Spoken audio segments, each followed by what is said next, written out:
Muy buenos días, buenas tardes con todos. Sean bienvenidos al siguiente video del canal de Física para Todos. En este caso vamos a tratar bases del magnetismo parte 3, enfocándonos en las dos leyes que vemos a continuación, ley de Faraday y ley de Lenz. Si quieres saber más acerca de este tema, quédate conmigo que vamos a comenzar. Pues bien, vamos con el video. Primero que nada vamos a analizar o repasar ciertos conceptos o recomendaciones de la ley de Faraday, ¿no? Ya todos sabemos que la fe inducida se genera si es que logramos una variación de flujo magnético con respecto al tiempo, ¿no? Eso ya lo tenemos claro y presente. Más ahora nos enfocaremos en ciertas matices que a veces se nos pueden pasar por alto. Según sea conveniente, podemos analizar esta ley como la razón de cambio de flujo magnético con respecto al tiempo o la derivada del flujo magnético con respecto al tiempo. En algunas situaciones, véase, tenemos una razón de cambio y en otras situaciones tenemos un campo magnético variable respecto al tiempo y ahí analizamos según nuestra conveniencia. A veces es más conveniente primero determinar el flujo magnético y luego hallar la fe inducida. Como usted recordará, el flujo magnético depende tanto del campo magnético, el área de interés y el ángulo entre estos dos vectores, ¿no? Tenemos que tener presente esas tres matices. Y el tercero, según el caso, según el tema, a veces no es el campo magnético el que está cambiando, sino el área por el cual atraviesa el campo magnético y por ende hay un cambio de flujo magnético. Tenemos que tener presente estas tres situaciones correspondientes. Sigamos con la ley de Lenz. Más allá de lo que representa, ¿no? Es básicamente determinar la dirección de la fe inducida y de la corriente inducida respectivamente, ¿no? Se puede resumirlo en los siguientes tres pasos. Primero hay que determinar si el flujo magnético que atraviesa la espiga está aumentando, disminuyendo o no varía.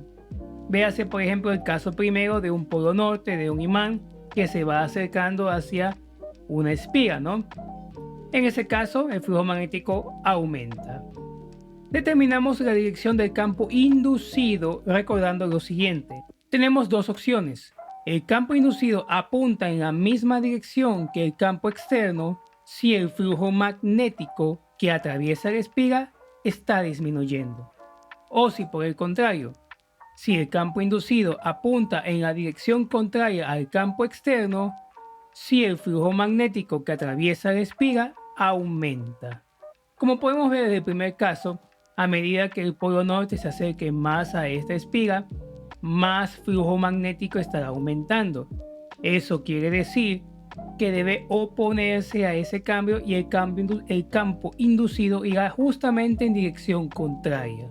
Y el tercer paso, con la dirección del campo inducido obtenido, usamos la regla de la mano derecha para determinar la dirección de la corriente inducida. Si el campo inducido es, digamos, de plano XY hacia la derecha, la corriente, la flecha va indicada en este sentido. Y así podemos analizar en los cuatro casos correspondientes. Utilizando los conocimientos vistos de ley de Ampère y de ley de Lenz, ya podemos realizar los siguientes ejercicios, ¿no? Determinar la fe inducida en este primer ejercicio y en el segundo la corriente que atraviesa el resistor de 3 ohmios. Vamos allá. Muy bien, vamos a analizar el siguiente problema que tenemos acerca de una fe inducida.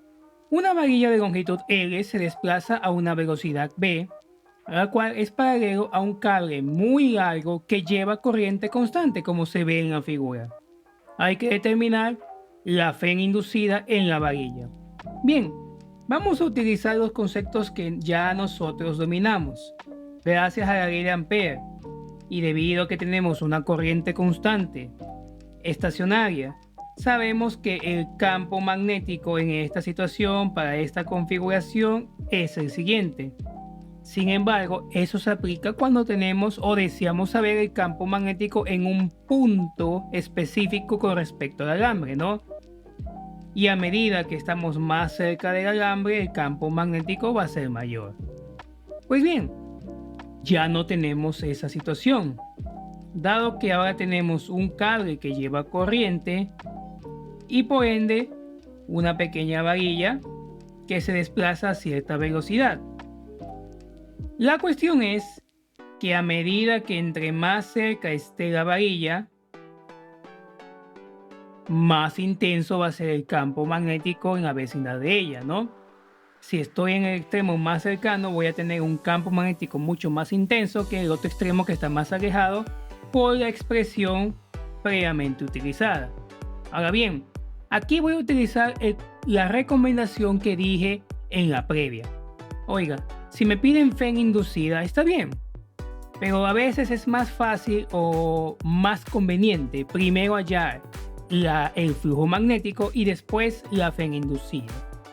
Recordando lo clásico, el flujo magnético es proporcional a estos dos caballeros y al ángulo entre ellos, por supuesto, ¿no? Sin embargo, aquí uno va a decir, oiga, pero generalmente la fe inducida se da en espigas, ¿no? En una área que atraviesa las líneas de campo magnético, y no tengo esa situación ahí. Y es cierto, ¿no? No tenemos esa situación, pero sí tenemos una secuencia de velocidad, fotografías en el tiempo. ¿A qué me refiero con ello? Vamos a ver. Si bien es cierto, esto es lo que teníamos inicialmente, la varilla, en un tiempo determinado, la varilla estará acá, la misma varilla, ¿no? ¿En qué tiempo sucedió esto? En un tiempo t, y debido a que la varilla se mueve a una velocidad v, tal como indica el problema, esta distancia que tenemos aquí sería un factor vt, velocidad por tiempo. Pues bien, en esa situación que tenemos ahí, evidentemente ahí sí tenemos un campo magnético que atraviesa una pequeña sección, una pequeña área con respecto al tiempo, ¿no? Y a medida que me voy desplazando en ese diferencial, un pequeño dx para una área bt, ¿sí? Un lado bt, perdón, entonces podemos plantearlo de la siguiente manera. El flujo magnético va a ser igual b por diferencial de a la integral. En este caso sabemos que el dx es un lado, el bt es el otro lado y el campo magnético es el que tenemos aquí. Por consiguiente sería igual a mu sub 0 i sobre 2pi por x, y el diferencial sería bt por dx. Tranquilamente eso. Y la integral, por supuesto. ¿De dónde a dónde van los límites? Pues según el ejercicio se encontraba una distancia r y la longitud de la varilla es L hasta aquí. Por consiguiente, los límites de la integral pues serían desde r pequeño hasta r más L. En este caso, el flujo magnético va a ser igual mu sub 0 i 2pi bt, todo eso es una constante.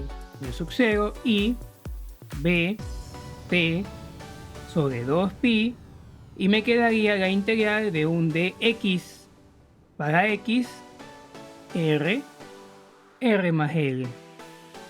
Básicamente esto de aquí es una integral conocida y el flujo magnético simplemente va a ser igual mu sub 0 i bt sobre 2pi logaritmo natural de r más l sobre r. Básicamente tenemos un flujo magnético. El flujo magnético para un tiempo específico. Este flujo magnético, para ser más matemático, está con respecto al tiempo, como usted puede darse cuenta, ¿no? ¿Y qué era la fe inducida? Según la ley de Faraday, en este caso, es, sin poder sacar de magnitud, nada más me interesa la magnitud, la variación o la derivada del flujo magnético con respecto al tiempo. Y qué casualidad, tengo el flujo magnético justamente en función de esa variable. Entonces, mu sub 0 i sobre 2pi logaritmo natural de r más l sobre r, todo eso es una constante que está multiplicando a nuestra variable t. Entonces, Todo eso es una constante, sale de la derivada y la derivada de t con respecto a t es igual a 1. Por consiguiente, la Fn inducida que tenemos en este ejercicio simplemente sería igual a μ sub 0i, la velocidad, sobre 2pi, logaritmo natural de r más l sobre r. Pues bien, esa sería la Fn inducida de este ejercicio. Hay situaciones, como se repite, hay situaciones en donde es más conveniente utilizar el flujo magnético o encontrar el flujo magnético y posterior aplicar la Fn inducida. Bien, vamos a hacer el siguiente ejercicio. Muy bien, tenemos dos solenoides muy largos que atraviesan dos mallas como se muestra en la figura. Sabemos que el campo magnético en cada solenoide aumenta a razón de 100 teslas por segundo. Hay que determinar la corriente total que atraviesa el resistor de 3 ohmios.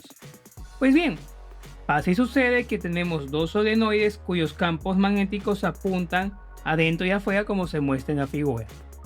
Lo primero que uno se le podría ocurrir es lo siguiente: encontrar la Fn inducida debido a cada solenoide. Y está bien, pero más allá de eso analicemos la física del ejercicio. ¿A qué me refiero? Dado de que hay una razón de cambio de 100 teslas sobre segundo, esa es una variación de flujo magnético con respecto al tiempo, ulala, Fn inducida. Y dicha Fn inducida va a provocar en los circuitos, en las mallas, una corriente inducida. Corriente inducida la cual debemos determinar su dirección. En este caso, si tenemos el primer solenoide en la malla 1, le vamos a llamar, y el campo está entrando, ingresando, y el sistema me dice que está aumentando, quiere decir que según la ley de Lenz que repasamos hace poco, el campo inducido debería ir en dirección contraria, es decir, saliente, y ese campo inducido saliente me generaría una corriente inducida en esta dirección. Lo mismo pasa con el otro sistema. En el segundo caso, el segundo solenoide, la corriente está aumentando a una razón de 100, el campo magnético está aumentando a una razón de 100 teslas sobre segundos y el campo es saliente. Quiere decir entonces que el campo inducido debe ser entrante en la malla 2 que tenemos acá, y si ese campo es inducido, es entrante, la dirección de la corriente inducida tiene que ser en esta dirección. Y 2, inducida.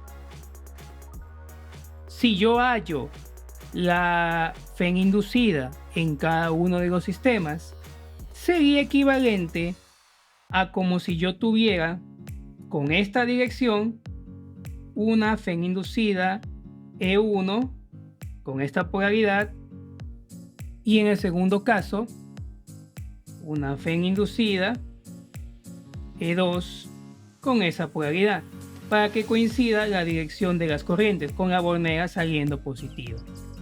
Y si a mí me están pidiendo determinar la corriente total que atraviesa en el resistor de 3 ohmios, esa sería igual a la suma de estos dos caballeros. Bien, entonces con las bases determinadas, todo lo que tengo que hacer es encontrar la Fn inducida en cada uno de estos segmentos, y con una pequeña ley de Kirchhoff, su ley de mallas, encontraré las corrientes inducidas de cada uno de ellos y ergo finalmente encontraré la corriente total que atraviesa el resistor de 3 ohmios. Esa es la lógica, la física aplicada detrás del ejercicio. Analizar qué tengo, cómo lo relaciono, buscar una relación directa o indirecta con lo que estoy haciendo. Bien, en cuestión de magnitud, ya sabemos nosotros que si tengo una variación de flujo magnético con respecto al tiempo, tengo una Fn inducida, ¿sí? Y en este caso, ojo, variación de flujo magnético, ya sea variación de campo o variación de área. En este caso, el área del solenoide no está cambiando, que es la misma área. Mil disculpas, un asunto ajeno sucedió. Bien, en este caso tenemos que el área del solenoide no está cambiando, el área por donde las líneas de campo inducido no está cambiando. Eso significa que es el campo magnético en el cual me debo fijar, la variación en el cual me debo fijar, y sería, o yo lo puedo escribir de esta manera: E1 va a ser igual a la variación de campo por área, que básicamente es lo que tenemos con respecto al tiempo. Eso sería, el área no está cambiando, sino hay una variación de campo, el cual ya conocemos. Eso ya lo conocemos. El área de la FEN1 sería pi por R1 cuadrado por dicha variación de campo magnético, cuyo valor ya tenemos que es 100 teslas sobre segundos. R1 es 0.1 metros y, reemplazando datos, eso me quedaría pi voltios. Procedo a hacer el mismo análisis con FEN2 y me quedaría la variación de flujo magnético con respecto al tiempo, V por A, con respecto a T. Eso básicamente sería lo mismo, pi, pero en este caso es R2 al cuadrado, y dicha variación de flujo dicha variación de campo con respecto al tiempo. Esto sigue siendo 100 teslas sobre segundos.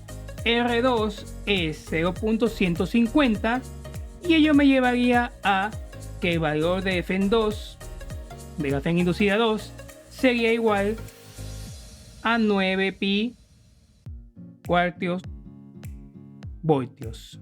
Pues bien, con las FEN inducidas determinadas, expresadas, todo lo que tengo que hacer ahora es una suma de mallas. En la primera malla yo tendría menos E1, cogiendo esta dirección, más 6 y 1,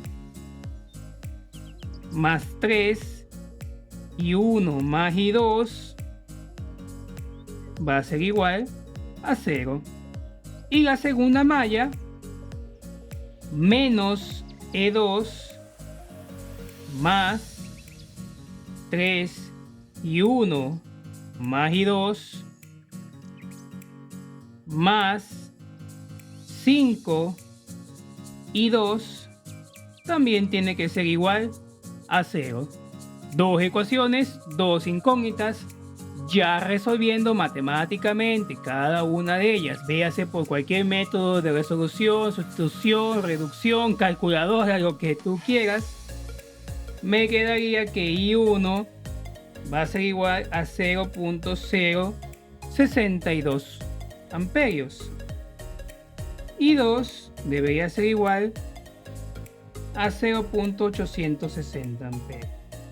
Por tal motivo, la corriente total que atraviesa el resistor de 3 ohmios sería la suma de estas dos, debido a lo previamente explicado.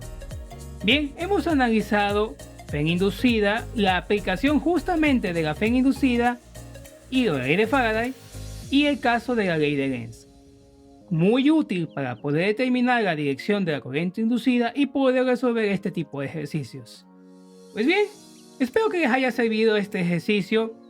El último video de utilidad, al menos al tiempo de grabación, debería ser autoinductancia. Para la próxima semana, según sea el caso. Sus dudas, preguntas, inquietudes, críticas en la caja de comentarios, los espero bien. Si no también, pasen bien. Nos vemos en el siguiente video. Cuídense. Bye.